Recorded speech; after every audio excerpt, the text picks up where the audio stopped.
देखिए, carbon and its compound जो chapter है, इसमें मेनली हमें जो पढ़ना है वो कार्बन के ही बारे में पढ़ना है। ठीक है, कि कार्बन क्या होता है, कैसे मिलता है, और इसके डिफरेंट डिफरेंट कौन से कंपाउंड्स बनते हैं। ठीक है, और इसका वैलेंसी वगैरह क्या है, ये सब चीज़ें बहुत डिटेल में पढ़नी है। अच्छा, सबसे पहले अगर बात करें तो कार्बन जो होता है वो कौन से ग्रुप का है? ग्रुप 14 का। कितने का? ग्रुप 14 ग्रुप का। 14। और इसका वैलेंसी कितना होता है? 4 होता है। कितना होता है? 4। 4। मतलब 4 बॉन्ड बना सकता है। कितना बॉन्ड बना सकता है? 4 बॉन्ड बना सकता है। कोई दिक्कत भरी बात? No sir. अच्छा, ये कौन सा है चीज है, मेटल है या नॉन मेटल है? तो नॉन मेटल है। क्या है? Yes. Yes sir, non metal. कोई दिक्कत? No sir. और जितने भी लिविंग थिंग्स हैं, प्लांट या एनिमल्स, ठीक है, वो सब कार्बन बेस्ड कंपाउंड से ही बने हुए होते हैं। किससे बने हुए होते हैं? हाँ वही तो बोल रही हूँ, 15 साल वाला कार्बन बेस्ड कंपाउंड से बने हुए होते हैं। All living and non living things, जितने भी लिविंग और नॉन लिविंग थिंग्स हैं, ये सब किसके बने हुए होते हैं? Are made up of, are made carbon. Of carbon and its compounds. Carbon and its compound, carbon और उसके डिफरेंट डिफरेंट कंपाउंड से ही जितने भी आप इस दुनिया में लिविंग थिंग और नॉन लिविंग थिंग वगैरह जो भी चीज देख रही हैं, वो किस चीज के बने हुए होते हैं? कार्बन और उसके कंपाउंड्स के बने हुए होते हैं। कोई दिक्कत? No sir. और जो भी चीजें आ, मतलब जो भी लिविंग थिंग्स, मेनली जो लिविंग थिंग्स हैं जो कार्बन के बने हुए होते हैं, उन्हें हम कहते हैं, क्या कहते हैं? उन्हें हम कहते हैं ऑर्गेनिक कंपाउंड्स। क्या कहते हैं? Organic organic. कंपाउंड्स। तो आपसे पूछे तो what is organic compounds? The compounds which are the living things which are made up of carbon are called organic compounds. कोई दिक्कत? कंपाउंड। No sir. और ये लिविंग थिंग्स में क्या क्या हो सकते हैं? प्लांट और एनिमल दोनों हो सकता है। क्या क्या हो सकते हैं? Plants and animals. Plant and animals दोनों हो सकते हैं। जैसे हमारे घर में जो एलपीजी होता है ना, वो भी कार्बन के ही कंपाउंड का बना हुआ होता है। किससे बना हुआ होता है? कार्बन के कंपाउंड। एलपीजी जो होता है वो किससे बना हुआ होता है? कार्बन के कार्बन कंपाउंड के से। जैसे कंपाउंड। जैसे एग्जांपल में अगर मैं आपको बताऊं तो चीनी, शुगर, या फिर चूना, क्विक लाइम, ठीक है, ये सब तो हमने पहले चैप्टर में पढ़ा ही है कि इस सब में क्या प्रेजेंट होता है? कार्बन।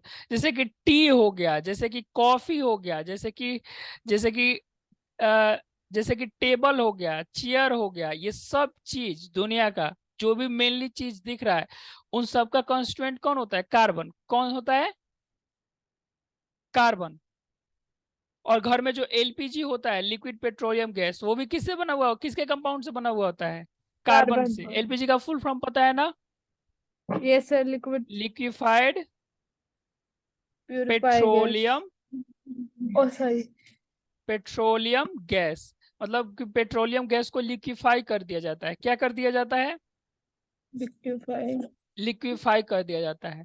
तो कार्बन जो होता है वो मेनली हर चीज में प्रेजेंट होता है। बिना कार्बन के कोई भी चीज दुनिया का ऐसा मतलब बन नहीं सकता है। तो हर चीज दुनिया का किससे बना हुआ है? कार्बन से। किससे बना हुआ है?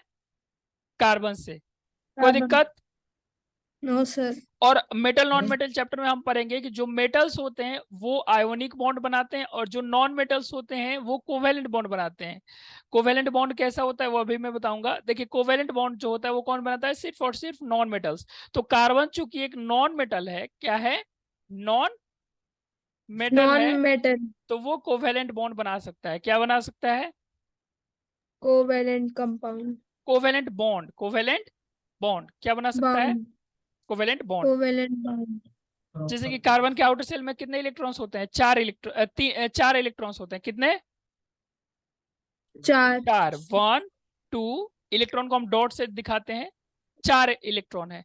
तो अगर ये किसी और के साथ जब बॉन्ड बनाएगा ना, मान लीजिए हाइड्रोजन के साथ बॉन्ड बनाएगा, हाइड्रोजन के आउटर सेल में 1 इलेक्ट्रॉन होता है, तो मान लीजिए जब ये हाइड्रोजन के साथ बॉन्ड बनाएगा ना, तो हाइड्रोजन का एक इलेक्ट्रॉन और कार्बन का एक इलेक्ट्रॉन, ये दोनों मिलकर के एक बॉन्ड कंप्लीट करेगा। क्या कंप्लीट करेगा? एक बॉन्ड। एक बॉन्ड कंप्लीट करने के लिए हमें 2 इलेक्ट्रॉन की जरूरत होती है। कितने इलेक्ट्रॉन की? 2 इलेक्ट्रॉन की। तो कितने इलेक्ट्रॉन की? तो तो यहाँ हाइड्रोजन का इलेक्ट्रॉन आएगा और ये दोनों क्या कर लेंगे? बॉन्ड अपना कंप्लीट कर लेंगे। कोई दिक्कत? तो बॉन्ड कंप्लीट करने के लिए मतलब सिंगल बॉन्ड, हम लोग अलग अलग टाइप के बॉन्ड्स भी पढ़ेंगे, तो मतलब सिंगल बॉन्ड कंप्लीट करने के लिए हमें कितने कंपाउंड्स की जरूरत होती है? कितने इलेक्ट्रॉन की जरूरत होती है? 2 इलेक्ट्रॉन की जरूरत होती है। कितने इलेक्ट्रॉन की जरूरत होती है? दो 2 इलेक्ट्रॉन की जरूरत होती है। कोई दिक्कत? अच्छा, कोवेलेंट नो कंपाउंड सर। का मतलब, कोवेलेंट बॉन्ड का मतलब क्या होता है कि ये जो बॉन्ड बना है ना, वो इलेक्ट्रॉन के शेयरिंग से बना है। किससे बना है? इलेक्ट्रॉन के शेयरिंग से। मतलब ये जो पेयर ऑफ 2 इलेक्ट्रॉन हो गए ना, ये पेयर ऑफ इलेक्ट्रॉन हो गए ना, इन पेयर ऑफ इलेक्ट्रॉन का यूज हाइड्रोजन भी कर सकता है और इनका यूज कार्बन भी कर सकता है। समझ आया? ऐसे बॉन्ड को हम लोग कहते हैं कोवेलेंट बॉन्ड। क्या कहते हैं? Covalent bound. तो बाउंड नहीं, बॉन्ड, BOND, बॉन्ड। ठीक है। तो जो कार्बन होता है, carbon always forms covalent bond. क्या चीज? Carbon always forms covalent bond. समझ आया? कोई यस दिक्कत है? सर। नो? No sir. कोई दिक्कत है तो बताइए। अच्छा, ये भी बोला जाता है कि carbon is tetravalent. Carbon is tetravalent, ऐसा क्यों बोला जाता है? क्योंकि कार्बन जो होता है वो 4 उसका वैलेंसी होता है। कितना वैलेंसी होता है? चार। 4। आउटर सेल में इसके कितने इलेक्ट्रॉन्स प्रेजेंट होते हैं? 4। तो two. Why carbon is tetravalent? Because it क्या has sir? 4 why carbon is tetravalent? Because it because has four it electron. has it has 4 electrons in the outermost cell, in the outermost four. cell। कोई दिक्कत? Cell तो जानती है ना, 9 class में शायद yes sir. पढ़ाया था मैंने कि KLMN होता है। Yes sir. KLM और N। 2 8 18 32, इसमें 2 इलेक्ट्रॉन रह सकते हैं, इसमें 8, इसमें 18 और इसमें 32। तो आउटर मोस्ट सेल में इसके कितने इलेक्ट्रॉन प्रेजेंट होते हैं? 4। कितने? 4। कोई दिक्कत? अच्छा, कार्बन का इतना वर्सेटाइल नो नेचर सर। क्यों है? मतलब कि इतना ज्यादा चीजें कार्बन की क्यों बनी होती हैं, पता है?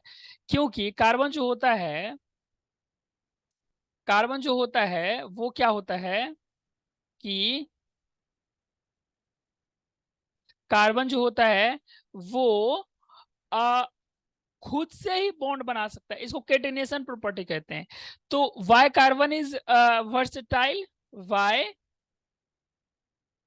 Carbon is versatile? कार्बन क्यों वर्सेटाइल होता है? वर्सेटाइल मतलब समझ रही हैं कि इसका इतना सारा बॉन्ड क्यों एग्जिस्ट करता है? क्योंकि सर मतलब बता दीजिए। वर्सेटाइल का मतलब कि इतना सारा बॉन्ड कार्बन का क्यों एग्जिस्ट कर रहा है, हर जगह कार्बन कार्बन ही क्यों दिख रहा है? वर्सेटाइल उन लोगों को कहते हैं जो बहुत सारा काम एक साथ कर सकते हैं। समझ आया? Yes sir. तो कार्बन इतना वर्सेटाइल क्यों है? Because it has catenation property. क्या चीज? It has catenation catenation, property. Catenation, catenation, NATION, catenation property. Property. कोई दिक्कत? No sir. 1 मिनट रुक जाइए।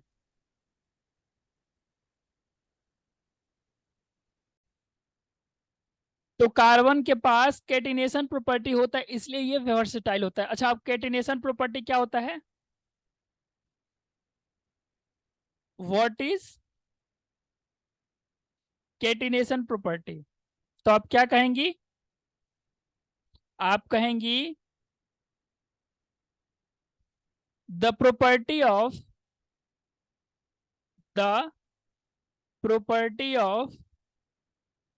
self combination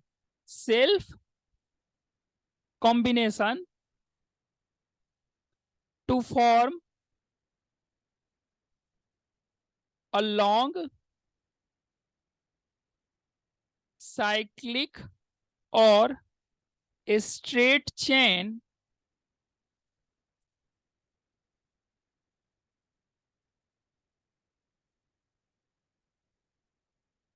is called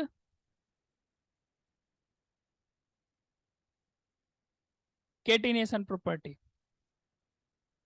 समझ आया? Yes sir.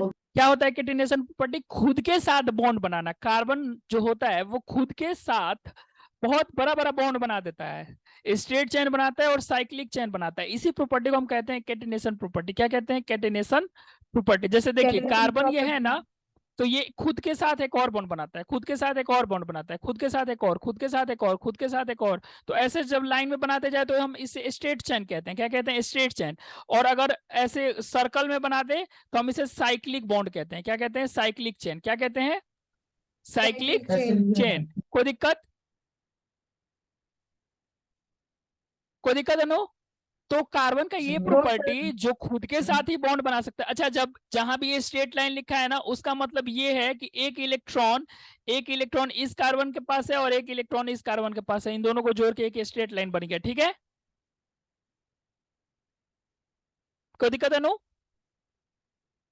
No sir. अच्छा, अगर ये स्ट्रेट लाइन लिखा है मतलब कि कार्बन के पास और कितने इलेक्ट्रॉन खाली हैं? तो एक इलेक्ट्रॉन यहाँ खाली, एक इलेक्ट्रॉन यहाँ खाली, एक इलेक्ट्रॉन यहाँ, 3 इलेक्ट्रॉन। टोटल 4 इलेक्ट्रॉन होते हैं ना। तो एक इलेक्ट्रॉन अगर बॉन्ड बनाया है तो और 3 इलेक्ट्रॉन इसमें भी खाली है और 3 इलेक्ट्रॉन इसमें भी खाली है। कोई दिक्कत? कोई दिक्कत है? नो। No sir. तो इसे हम कैटिनेशन प्रॉपर्टी कहते हैं। कार्बन बहुत वर्सेटाइल होता है और कार्बन टेट्रावैलेंट होता है क्योंकि उसके आउटर सेल में कितने इलेक्ट्रॉन्स होते हैं? 4। कितने इलेक्ट्रॉन्स होते हैं? 4।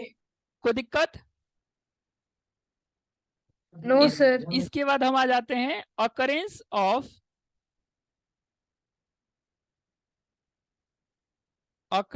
of carbon. कि हमें कार्बन कहां कहां मिलता है? तो हमें कार्बन 2 फॉर्म में मिलता है, एक फ्री फॉर्म में और एक कंबाइंड फॉर्म में। एक फ्री स्टेट में मिलता है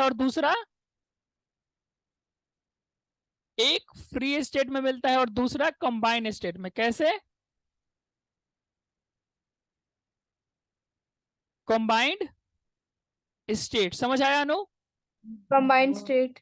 फ्री स्टेट मतलब कि सिर्फ कार्बन कार्बन, उसके अलावा और कुछ नहीं। जैसे कि डायमंड हो गया, अभी डायमंड का स्ट्रक्चर पढ़ाऊंगा। डायमंड हो गया, ग्रेफाइट हो गया, यस या फिर एक और चीज होता है ब्यूकमिंस्टर फ्यूलोरेंस। यस। ब्यूक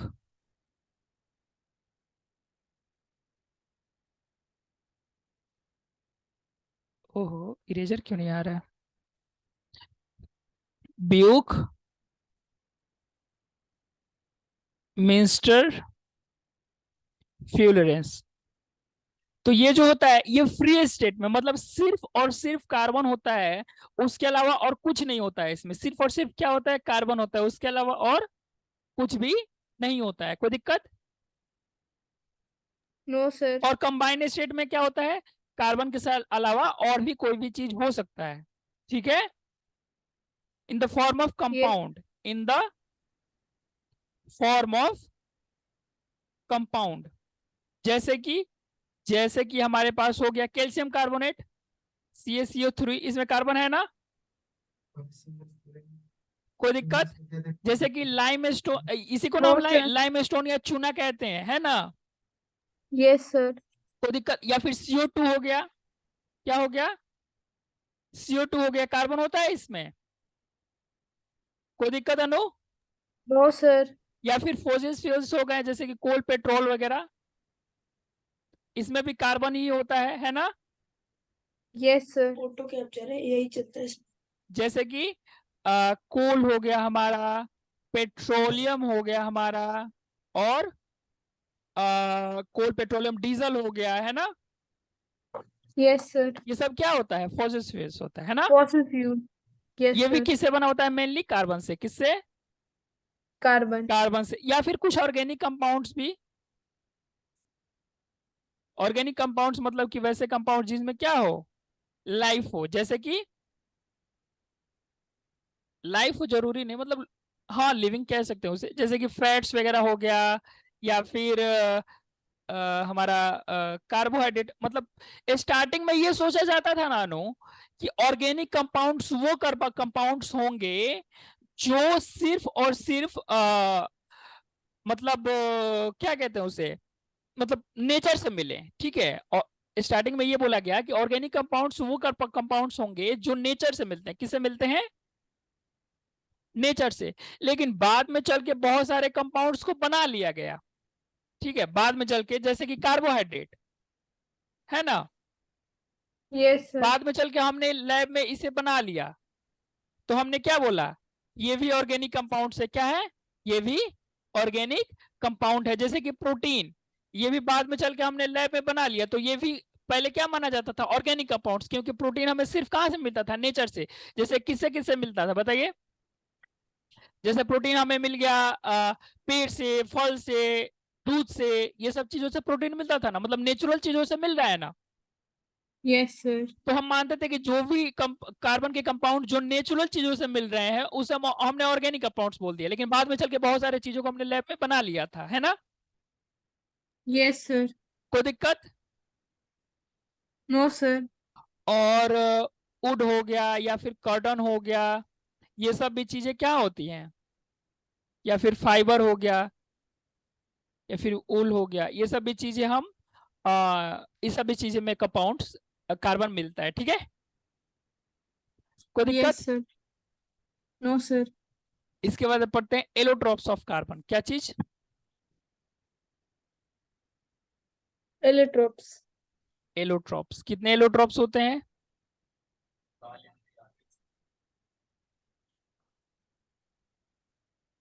एलोट्रॉप्स होते हैं हमारे पास तीन। कौन कौन से? अभी तो ऊपर बताया था मैंने, जिसमें सिर्फ कार्बन प्रेजेंट हो, उसके अलावा और कुछ भी प्रेजेंट ना हो, ठीक है। कोई दिक्कत? Yes sir. कोई दिक्कत? No sir. तो एलोट्रॉप्स, एलोट्रॉप्स का मतलब होता है कि जो वेरियस डिफरेंट फॉर्म जिसमें कि कोई एलिमेंट एग्जिस्ट करे, ठीक है, उसे हम एलोट्रॉप्स कहते हैं। जैसे कि कार्बन जो होता है वो तीन फॉर्म में एग्जिस्ट करता है। जैसे कि डायमंड के फॉर्म में एग्जिस्ट कर सकता है, या फिर ग्रेफाइट के फॉर्म में एग्जिस्ट कर सकता है, या फिर ब्यूकमेस्टर फ्लोरेंस के फॉर्म में एग्जिस्ट कर सकता है ना। तो हम कहते हैं कि ये इसका यस एलोट्रॉप्स हो सर। गया, है ना। Yes sir. नहीं समझे? तो वो the different form, the different, the different forms, ये डिफरेंट ठीक से लिख देता हूं, the different, DFFERENT, the different form in which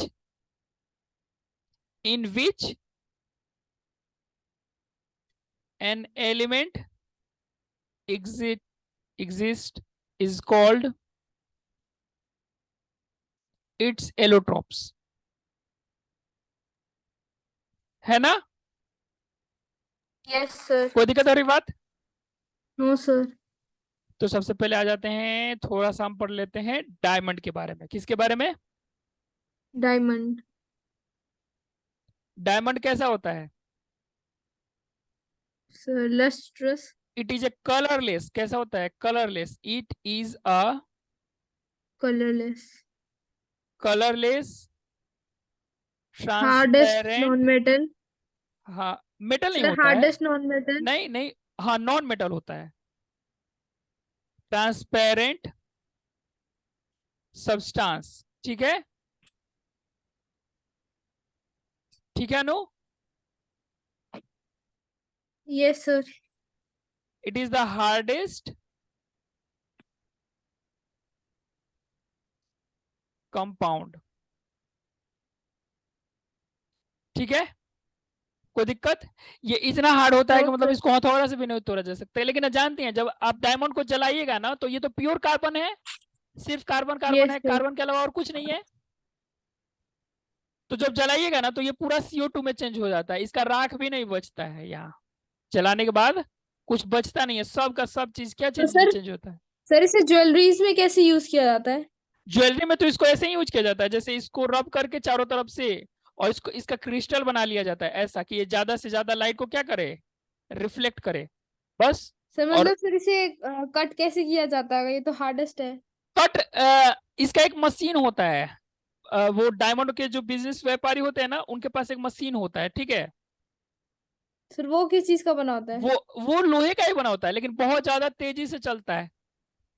ये चक्का जैसा चलता है बहुत ज्यादा तेजी से। तो कोई चीज अगर बहुत ज्यादा तेजी से चले ना तो वो बहुत ज्यादा फोर्स लगा सकता है। तो वो बहुत ज्यादा फोर्स से इसको क्या करता है, रब करता है, घस देता है। तो धीरे धीरे धीरे धीरे करके हम इसका डायमंड, अच्छा डायमंड जब हमें जमीन से मिलता है तो वो चमकते हुए नहीं मिलता है, जैसे फिल्म में दिखाया जाता है ना कि जमीन से डायमंड मिला तो चमक रहा है, वैसे नहीं मिलता है। तो ऐसे नॉर्मल पत्थर जैसा होता है। जितना उसको कहा जाता है हीरा तराशना, जितना ज्यादा हीरे को तराशा जाता है उतना ज्यादा वो चमक देता है, ठीक है। Yes sir. कोई दिक्कत? No sir. अच्छा, ग्रेफाइट जो होता है वो कोयला जैसा होता है, कैसा होता है, कोयला जैसा। ग्रेफाइट कोयला पेंसिल, जैसे। ग्रेफाइट पेंसिल भी आता है, ठीक है। Yes sir. अच्छा, स्ट्रक्चर ऑफ डायमंड कैसा के बारे में अगर हम बात करें तो कैसा होगा? सर क्या सर? डायमंड का स्ट्रक्चर जो है वो कैसा होता है? इसमें हर कार्बन दूसरे 4 कार्बन से बॉन्डेड होता है। Every carbon, every carbon carbon. Is bonded with 4 other carbon. मतलब कहने का मतलब कि कार्बन कितना बॉन्ड बना सकता है, 4, और चारों 4 से बॉन्ड ही है तो इसमें कोई फ्री कार्बन नहीं होता है। No free electrons, no free electrons. Electrons, इसलिए ये इलेक्ट्रिसिटी को कंडक्ट नहीं कर सकता है। It can not conduct electricity, क्योंकि इसमें फ्री इलेक्ट्रॉन है ही नहीं, है ना। Yes sir. अब देखिए जैसे कि मान लीजिए कैसे बॉन्ड होते हैं, जैसे मान लीजिए ये कार्बन है तो ये एक और कार्बन से बॉन्डेड होगा, ये एक और कार्बन से बॉन्डेड होगा, ये एक और कार्बन से बॉन्डेड होगा, और एक और कार्बन से, हो गया 4 कार्बन इसका। फिर ये कार्बन एक और कार्बन से बॉन्डेड होगा, ये एक और कार्बन से बॉन्डेड होगा। तो कितना हो गया, 1 2 3, और एक और कार्बन से मान लीजिए इसी से बॉन्डेड कर दीजिए, ठीक है। Yes sir. ये मान लीजिए इससे बॉन्डेड है, फिर यहाँ कोई आ गया बॉन्ड करने के लिए, फिर यहाँ, तो ये भी 1 2 3 और 4। इस तरीके से ये क्लोज स्ट्रक्चर होता है इसका। कैसा स्ट्रक्चर होता है? It has a close close structure. Structure. मतलब देखिए अगर मैं पूरा बॉन्ड बना दूं तो एक भी इसमें फ्री बचेगा? No sir. तो ये कार्बन, ठीक है। तो it has a close structure, it has a close restriction. Close structure, ठीक है। It has a closed structure. कोई दिक्कत है तो बताइए, कोई दिक्कत? No sir. तो ये हमारा हो गया स्ट्रक्चर ऑफ डायमंड। यूज भी पढ़ ले डायमंड का। Yes sir. सबसे पहला डायमंड का जो यूज होता है वो किस में होता है? ज्वेलरीज। डायमंड का यूज होता है इंस्ट्रूमेंट वगैरह बनाने में, ज्वेलरी। या फिर ग्लास कटर, कटर वगैरह भी बनाने में, ठीक है। किस चीज के लिए यूज होता है? सर वैसे तो मेनली इसका ज्वेलरीज में ही होता है ना? हाँ, नहीं और भी चीजों में इसका यूज होता है। It is used in instrument like glass cutter. हालांकि आजकल तो दूसरे दूसरे भी चीजें यूज होते हैं ग्लास कटर्स में, लेकिन पहले सिर्फ डायमंड्स होता था। ग्लास कटर्स, ठीक है, मार्बल कटर,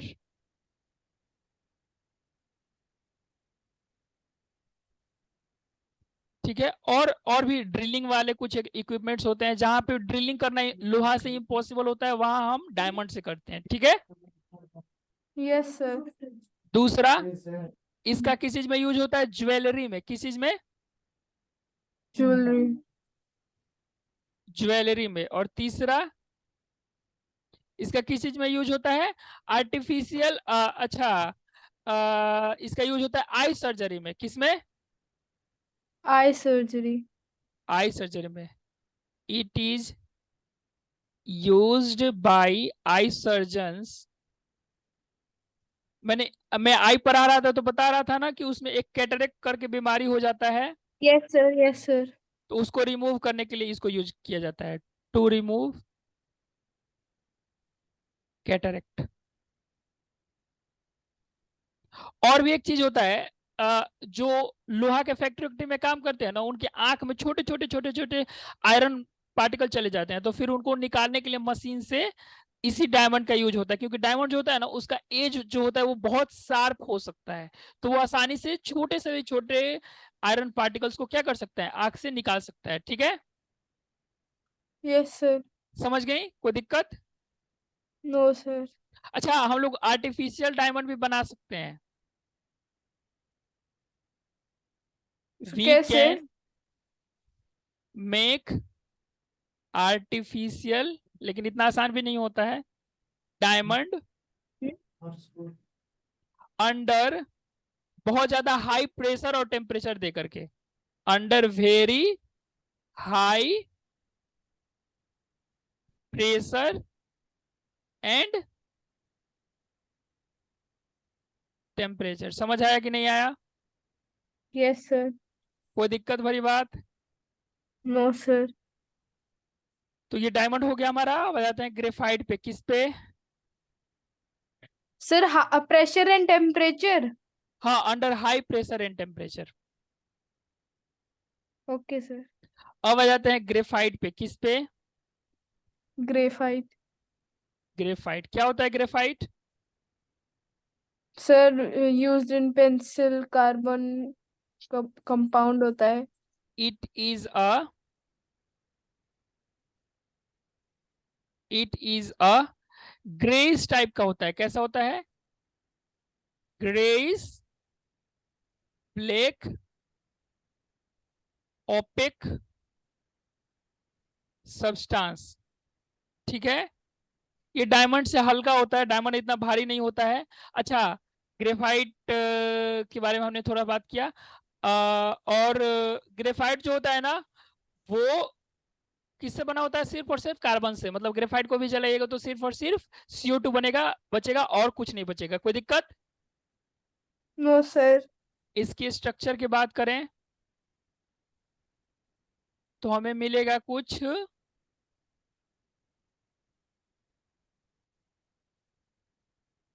तो ग्रेफाइट का स्ट्रक्चर हमारा कुछ ऐसा होता है। ठीक है, कोई दिक्कत? Yes sir. No sir. देखिए, इसमें हर कार्बन 3 अदर कार्बन से जुड़ा हुआ है, एक इससे और एक ऊपर जुड़ेगा। ये कार्बन देखिए, एक इससे और एक इससे, 3 ही कार्बन से जुड़ा है ना। Yes sir. फिर इससे देखिए, एक इससे और एक इससे, और ऐसे लेयर बाय लेयर करके होता है। क्या होता है? Layer by layer. और हर लेयर एक दूसरे से वंडरवॉल फोर्स से जुड़ा होता है। कौन कौन सा force? Van der Waals van der Waals forces. Forces. और एक लेयर और दूसरे लेयर के बीच में जो डिस्टेंस होता है वो 0.3 नैनोमीटर होता है। 0.34 नैनोमीटर कहने का मतलब कि 10⁻⁻⁹ ठीक है। और इसमें जो यस सर। एक कार्बन और दूसरे कार्बन के बीच का डिस्टेंस होता है वो 0.414 नैनोमीटर होता है, मतलब 0.14 इंटू 10⁻⁻⁹ मीटर। कोई दिक्कत? No sir. It has free electrons, it has free free electron. electrons, so it can conduct electricity.